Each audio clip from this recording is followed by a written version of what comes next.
Good morning, and we are in 1 Samuel chapter 3, and just showing the picture of Samuel in his bed receiving the voice of the Lord, hearing the voice of the Lord, and that's what we're going to talk about today, the Lord calling Samuel.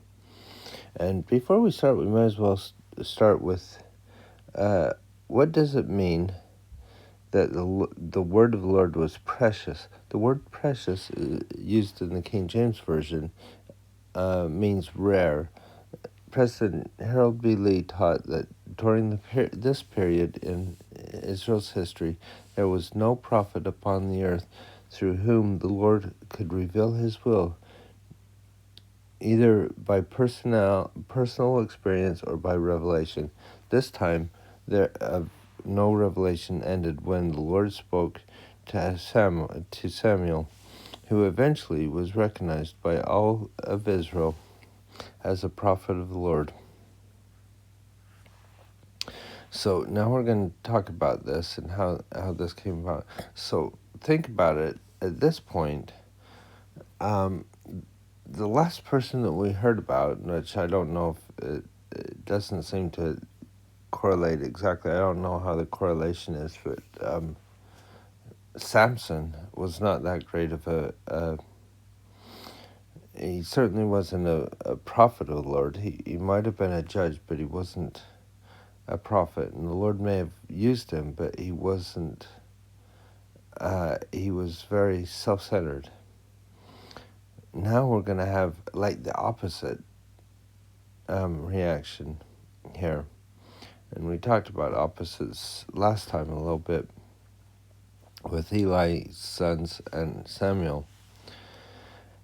And the child Samuel ministered unto the Lord before Eli, and the word of the Lord was precious in those days. There was no open vision. And it came to pass that at that time Eli was laid down in his place, and his eyes began to wax dim, that he could not see. He was getting old, and he didn't have good eyesight, and they didn't have corrective lenses or surgery or anything like that. Ere the lamp of God went out in the temple of the Lord, where the ark of God was, and Samuel was laid down to sleep. It sounds like this was what was supposed to that Eli was supposed to make sure occurred, because he was the priest in charge of that, and that because of his poor eyesight, because of his age and things, he had forgotten it, and he hadn't told Samuel anything about it. And the Lord called Samuel, and he went, and he answered and said, "Here am I." Notice how often he says, "Here am I" in this. And also remember the times in the scriptures when it says, "Here am I." Moses saying that when he's visiting with the Lord. Abraham says it. Isaiah says this, "Here am I." And he ran unto Eli and said, "Here am I, for thou callest me." And he said, "I called thee not. Lie down." And he went and lay down. And the Lord called again Samuel, and Samuel arose and went to Eli, and said, "Here am I. Thou didst call me." And he answered, "I called thee not, my son. Lie down again." Now this, I think, could be frustrating for both of them. Wait a minute. I'm sure you just called me. No, I didn't call you. Now just lay down,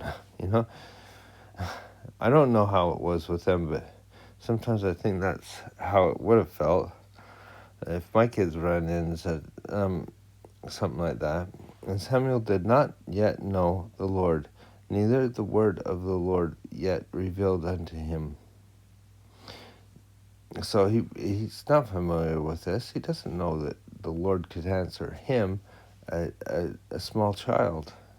And the Lord called Samuel again the third time, and he rose and went to Eli and said, "Here am I, for thou didst call me." And Eli perceived that the Lord had called the child. Now Eli's getting where he understands, wait a minute, if I haven't called you, who else might have done this? And he is a high priest. He understands these things, or he's a priest of the Lord, and he should understand these things. There's nothing in here that says to me that Eli did not try to do the best he could in the circumstances he was, even though his sons did what they did, and he seemed to support them more than pertaining to his duty. He still had those duties and was doing those. Therefore Eli said unto Samuel, Go, lie down, and it shall be, if he call thee, that thou shalt say, Speak, Lord, for thy servant heareth. So Samuel went and lay down in his place, and the Lord came and stood and called as at other times, Samuel, Samuel. Then Samuel answered, Speak, for thy servant heareth. And the Lord said unto Samuel, Behold, I will do a thing in Israel, at which both the ears of every one that heareth it shall tingle. In other words, people will be talking about this for some time. In that day I will perform against Eli all the things which I have spoken concerning his house. When I begin, I will also make an end. So he's already told Eli, you know what, you've disrespected me. You've followed, not anybody else you would have kicked out, but you didn't kick out your sons. And you've followed them around more than them following God. When I begin, I shall also make an end. For I have told him that I will judge his house forever for the iniquity which he knoweth, because his sons made themselves vile, and he restrained them not. Therefore I have sworn unto the house of Eli, that iniquity of Eli's house shall not be purged with sacrifice nor offering forever. So they can't just go and do a sacrifice and say, okay, I'm sinless again. They're not repenting. Samuel lay unto the morning and opened the doors of the house of the Lord. And Samuel feared to show Eli the vision. Eli will ask about it because he knows that he was getting communication that night. And Eli called Samuel and said unto Samuel, My son. And he answered, Here am I. And he said, What is the thing that the Lord hath said unto thee? I pray thee, hide it not from me. God do so to thee, and more also, if thou hide anything from me of all the things which he said unto thee. He really wants to know. And Samuel told him every whit, and hid nothing from him. And he said, It is the Lord. Let him do what seemeth him good. In other words, even he knew what was going to happen anyway. And now hearing it from Samuel probably rang even more true to him. And he realizes, okay, I'll do what the Lord wants.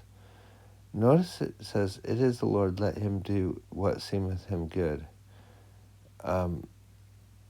He's not fighting against it.